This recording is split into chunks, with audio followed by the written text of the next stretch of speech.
I heard this story of a young girl who lived with her grandmother, and one day they were baking a cake, and her grandmother began to show her all of the wonderful ingredients that go inside of a cake. And right before the grandmother put the cake in the oven, she looked at the little girl and said, "When this cake hit the right temperature, it's going to rise." The little girl was so excited because she had never seen a cake rise before. After about 2 minutes of the cake baking, the little girl ran to the window and said, "Grandmama, Grandmama, the cake is not rising. Something must be wrong." The grandmother looked at her and said, "Baby, don't worry. It's going to rise." After about 4 minutes of the cake baking, the little girl ran to the window and said, "Grandmama, no, something is terribly wrong with this cake. It's not rising." The grandmother looked at the little girl and said, "Baby, don't worry. It's going to rise."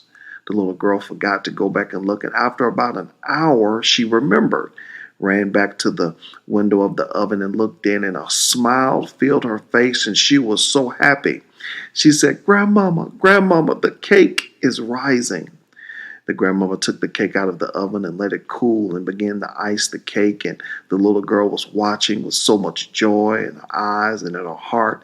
And she finally asked her grandmama, she said, "Grandmama, how did you know the cake was going to rise?"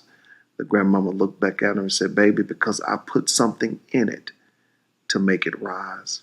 You may be going through a situation right now. You feel like quitting, throwing in the towel, giving up, saying it's not worth it. I want to let you know that down in your heart is something God put in you to make you rise out of this. You're going to come out of it because just as that grandmother put that ingredient in that cake, something is woven down in the reservoir of your greatness that will cause you to rise and come out. Keep going. Don't quit. You're closer than you think.